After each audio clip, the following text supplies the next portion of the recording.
67वें स्मृति दिवस पर बाबा साहब सहित सभी बहुजन महापुरुषों को कोट नमन करता हूँ।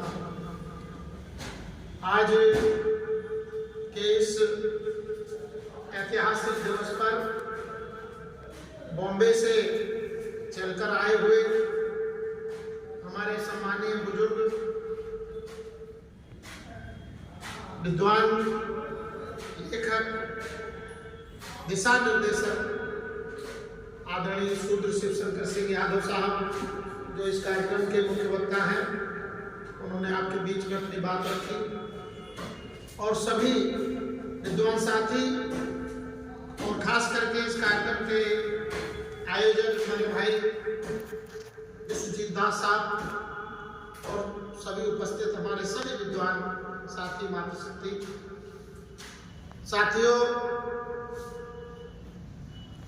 हम लोग यहाँ बाबा साहब को सिर्फ नमन करने के लिए नहीं, बाबा साहब के विषय में चर्चा करने के लिए आज इकट्ठे हुए हैं।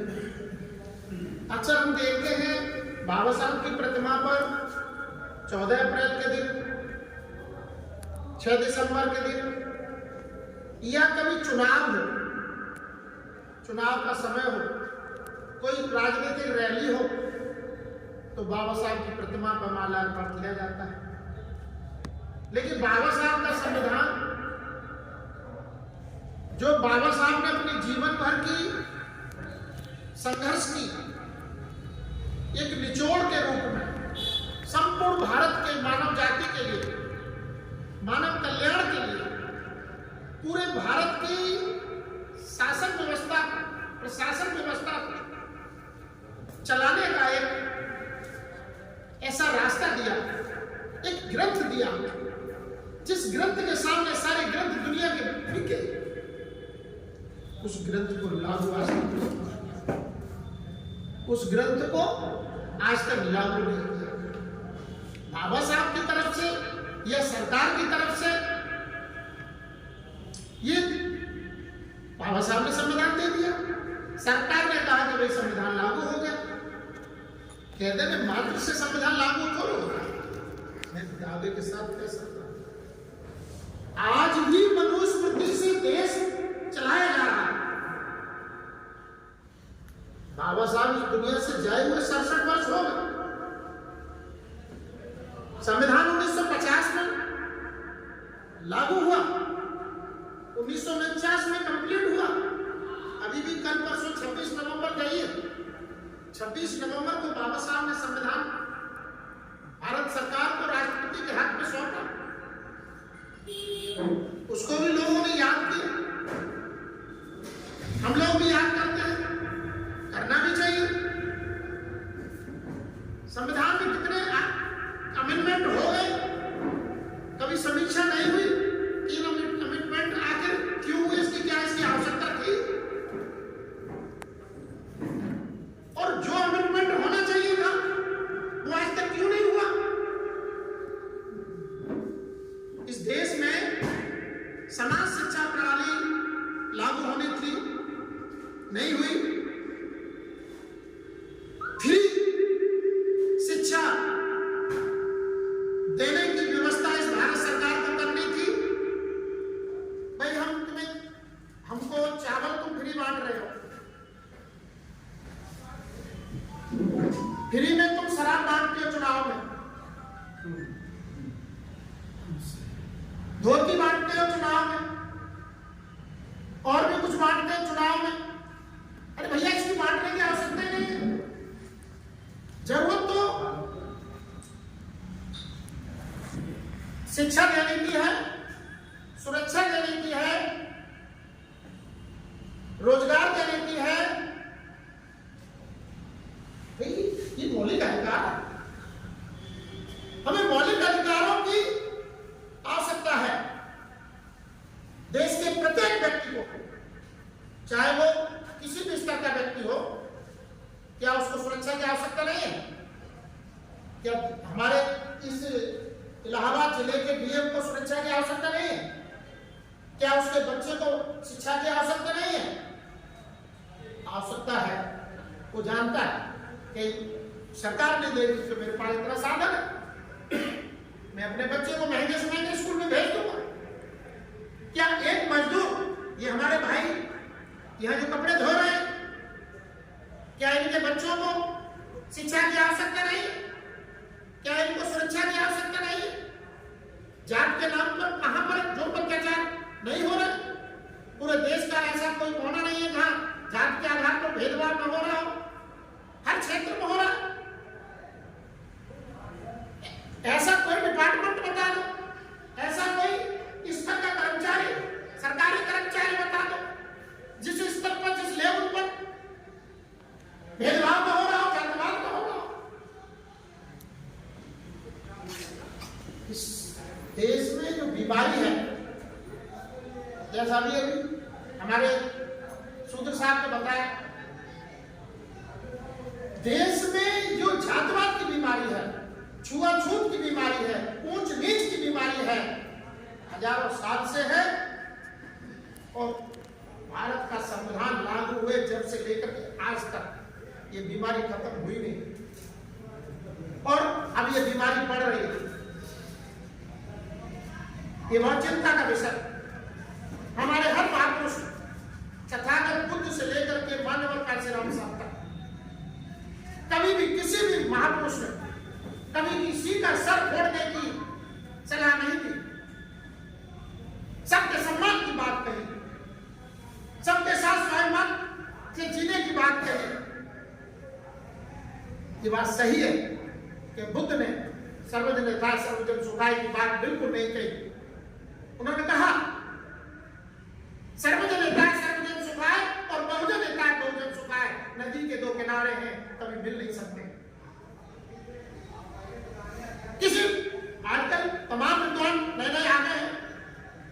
बुद्ध ने कहा, ये बुद्ध ने कहा मैं सबे सत्ता सब सुखी होंतु सबे होंतु चखे बिनो सबे भद्राणी पसंतु महात्म महात्मा।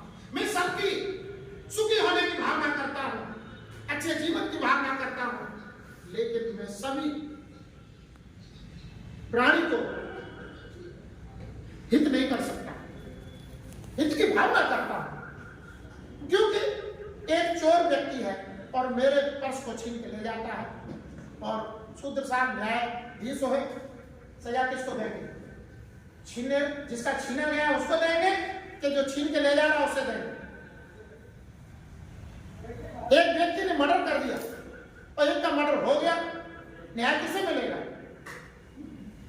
सजा किसको दी जाएगी?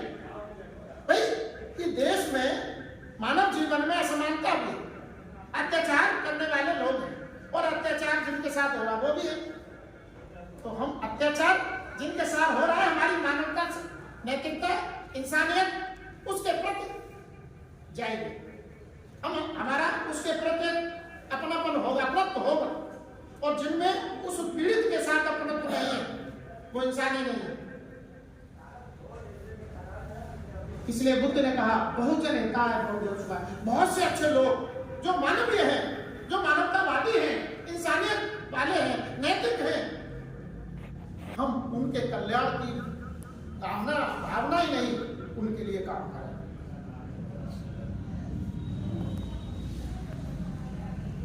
जो हमारे यहाँ उत्तर प्रदेश में 2007 में कहा गया, मोदी जी ने वहां विदेश में अमेरिका में जाके कहा सर्वजन हिताय सर्वजन सुखाय। सर्वजन हिताय सर्वजन सुखाय हमारा नारा नहीं। अंशीराम साहब ने कहा जिनसे हमारी दोस्ती होनी चाहिए, जिनसे हमारा भाईचारा होना चाहिए, उनसे हमें संघर्ष नहीं करना है, और जिनसे हमें संघर्ष करना है उनसे भाईचारा कभी हो नहीं सकता, क्योंकि उनसे तो लड़ना है। तो जिनसे लड़ना है हम सरेंडर हैं, और जिनसे लड़ना नहीं है उनसे लड़ रहे हैं और लड़ाई जा रहा है। 40 साल से मैं देख रहा हूं, मेरी 50 से ऊपर 40 साल से देख भी रहा हूं और काम भी कर रहा हूं। हमारे बीच में सामान्य स्तर पर मूर्ख टाइप के लोगों को जब लड़ाया जाता है तो वहां जात के नाम पर सवर्ण और शूद्र की लड़ाई कराई जाती है। लेकिन जब बुद्धि से लड़ाया जाता है तो हमारे आपके सामने हमारा ही भाई आ गया। 40 साल का अपना अनुभव है, मैं दूसरों की भी बात कह सकता हूं, लेकिन अपने अनुभव की तो बात मुझे कहनी चाहिए। हमारा विरोध करने के लिए कभी भी ब्राह्मण क्षत्रिय वैश्य कभी सामने नहीं आया। आज तक हमसे सामने लड़ने नहीं आया। कहीं भी मिला गौतम साहब आप तो वहां आप जैसा आदमी तो आगरा में मिले तो आगरा में नहीं है, लखनऊ में मिले तो लखनऊ में नहीं है। इतना बड़ा आदमी तो मैं हूं नहीं। अरे साहब आप तो इंसान ही नहीं है, आप तो देवता पुरुष है, ठीक है ना। लेकिन किसी ने ये नहीं कहा गौतम जब देवता पुरुष है तो उत्तर प्रदेश का मुख्यमंत्री दिनेश गौतम को होना चाहिए। मोदी जी की जगह दिनेश गौतम को देश का प्रधानमंत्री होना चाहिए जब अच्छा आदमी है तो। समझ रहे ना। जिस क्षेत्र में हमने पूरा जीवन लगाया, मात्र एक गलती मैंने की। क्या गलती की कि एक बहुत बड़ा जघन्य कांड हुआ और उस कांड में जिन लोगों को पीटा कूटा लूटा पीटा गया,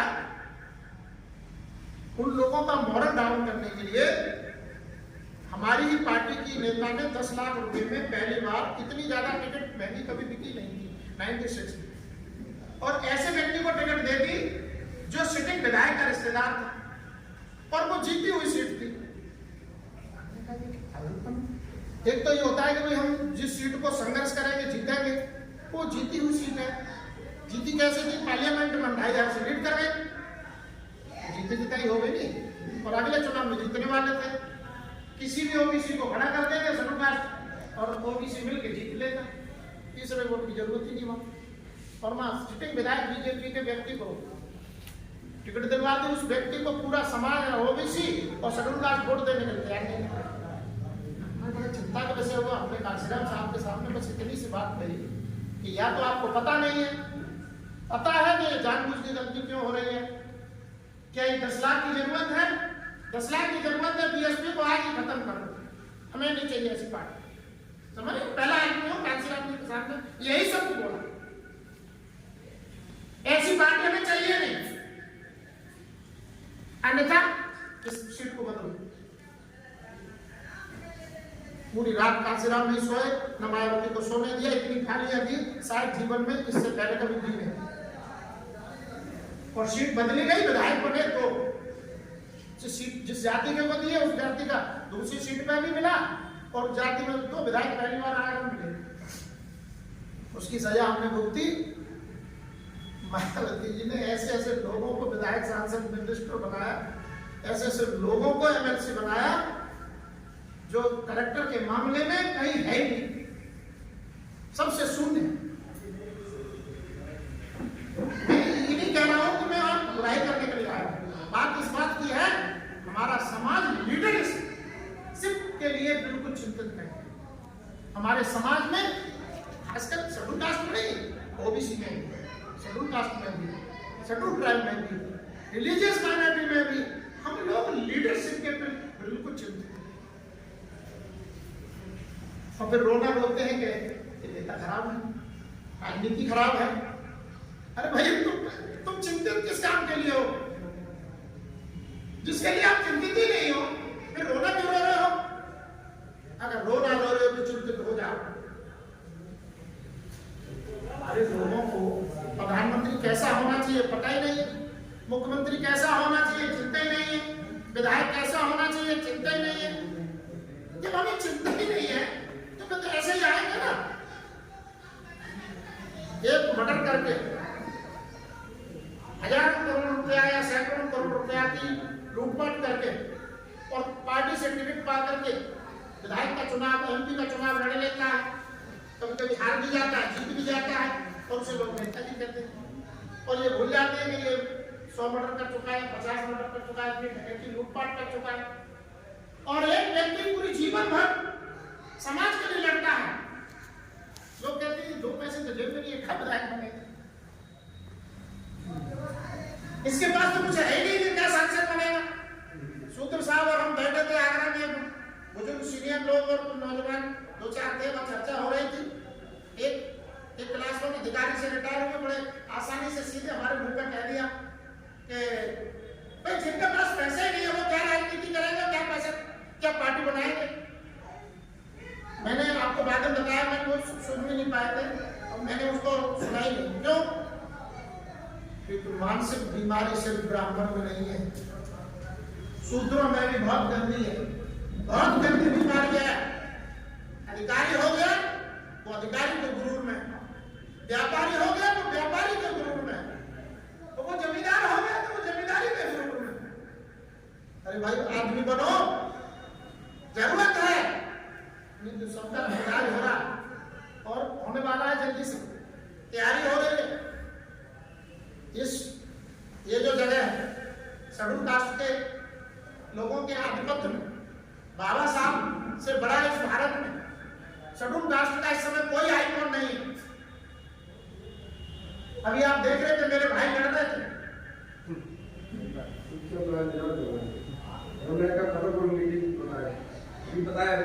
तो बात यह है कि आज बाबा साहब की श्रद्धांजलि दिवस पर हम सबको मिलकर के, चाहे वो ओबीसी के भाई हों, चाहे शेड्यूल कास्ट के सभी भाई हों, शेड्यूल ट्राइब के भाई हों, धार्मिक अल्पसंख्यक भाई हों, इस इलाहाबाद में विश्वजीत दास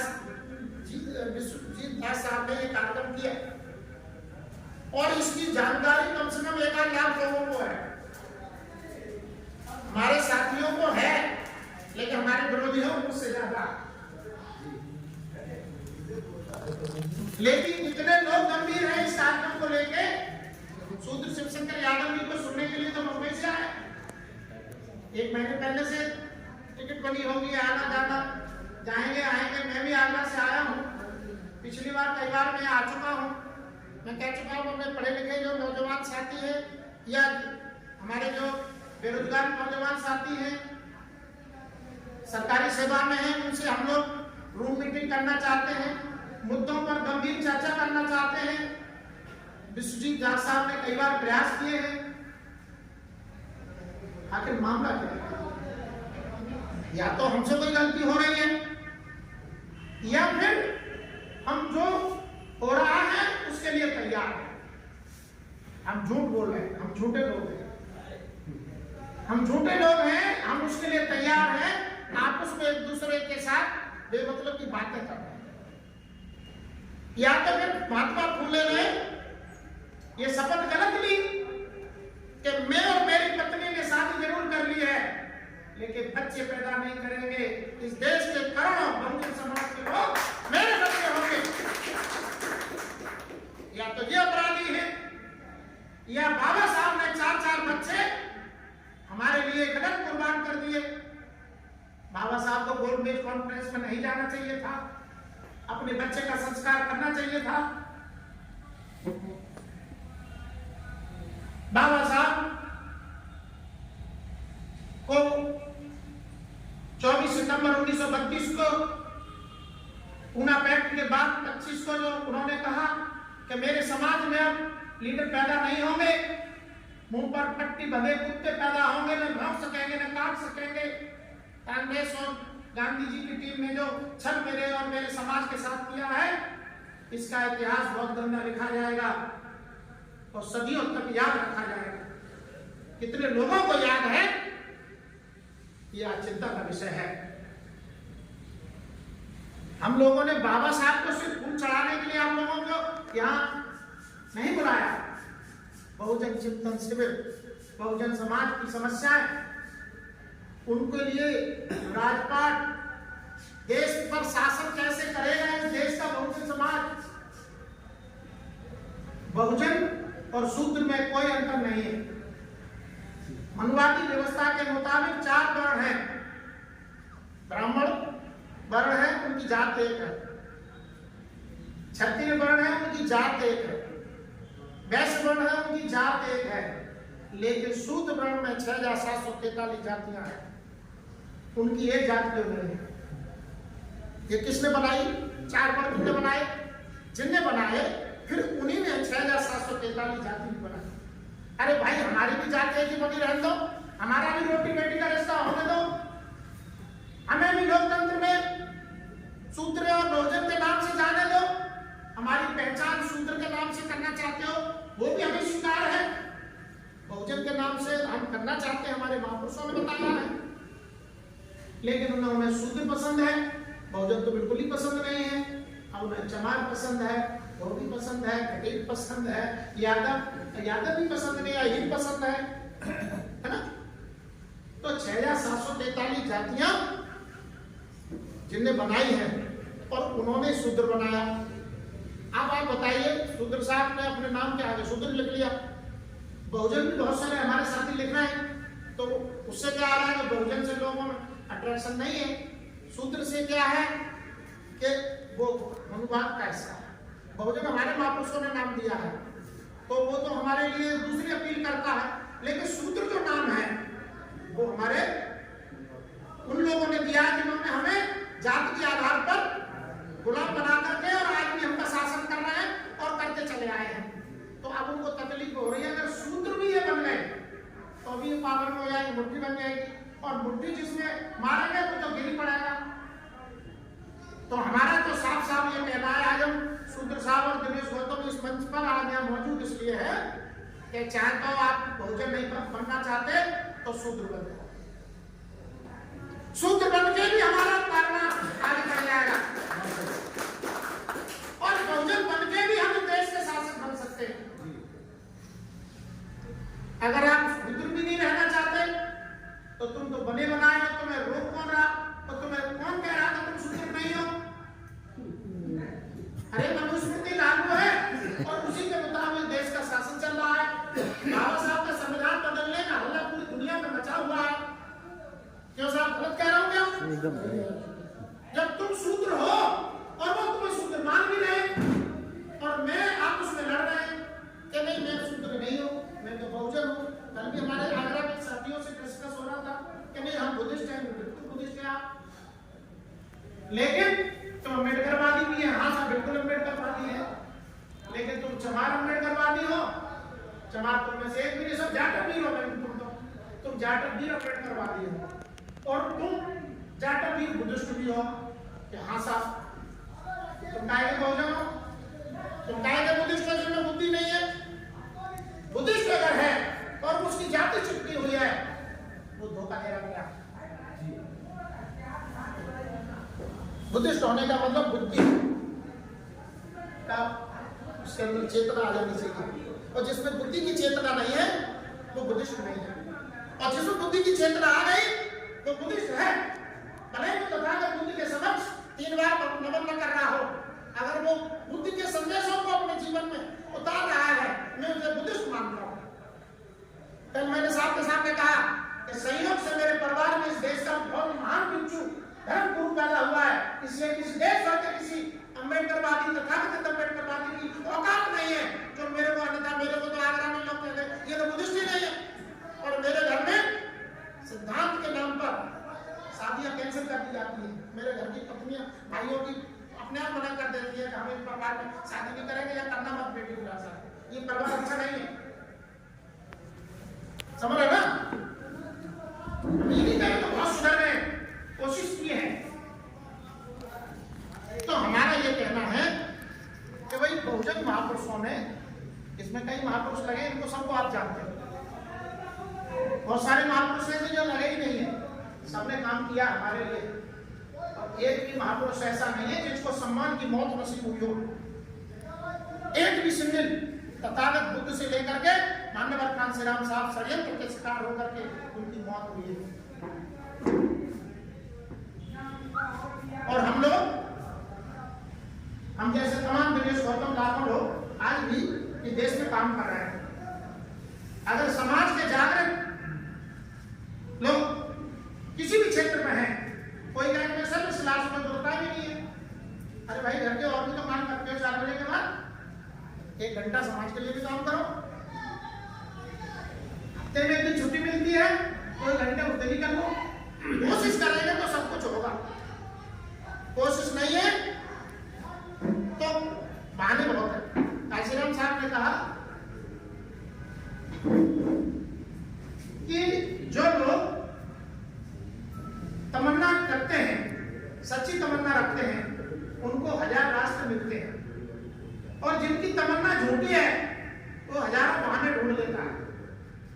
जिनकी तमन्ना सच्ची है वो हजार रास्ते ढूंढ लेता है या उसे हजार रास्ते मिल जाते हैं, और जिसकी तमन्ना झूठी है वो हजारों बहाने ढूंढ लेता है। तो हमारे यहाँ तमन्ना का खेल है। हमारे यहाँ बहुजन समाज बनाने के लिए और बहुजनों के देश का शासन बनाने के लिए तमन्ना वाले लोग पैदा नहीं हो पाए हैं। इसलिए हमारे यहाँ लीडरशिप नहीं है, हमारे यहाँ कुशल लीडरशिप नहीं है, हमारे यहाँ गद्दार लीडरशिप है। बाबा साहब ने 1932 को कहा था ना, आज जितो हो रहा है, अगर कोई भी मेरा भाई पूरे देश भर का ये बात मेरे को गलत साबित कर दे, 500 जूते मेरे पास चौराहे पर खड़े होकर मार दे कि लीडरशिप अगर ईमानदार पैदा कर दी हो किसी ने, या लीडरशिप हमारी सही हो। सबसे ज्यादा गलत काम हुआ है या हो रहा है, हमारी लीडरशिप ईमानदार नहीं है, और इसलिए ईमानदार नहीं है कि हम लीडरशिप पैदा करने के लिए गंभीर नहीं है, हम चिंतनशील नहीं है, मननशील नहीं है, प्रगतिशील नहीं है, हम विचारशील नहीं है, हम प्रयास ही नहीं कर रहे हैं।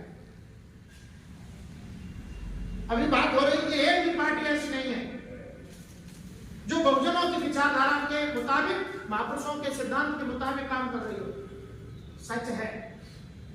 लेकिन अगर मैं और मिस पुत्र साहब दोनों कहें आप सबसे कि भाई जब एक भी पार्टी हमारी नहीं है तो हमें क्या करना चाहिए, तो आप लोग कहेंगे इसका मतलब तुम पार्टी बनाना चाहते हो, तुम तो गद्दार आदमी हो। भाई बाबा साहब का सपना कैसे साकार करोगे बताओ? लोकतंत्र में रहोगे, वोट नहीं दोगे तो काय का लोकतंत्र, और वोट दोगे तो किसको दोगे? जरूरत पड़ेगी तो क्यों? आपके पास जब कोई पार्टी हमारे काम की नहीं है और संविधान बाबा साहब का लपेटने की तैयारी चल रही है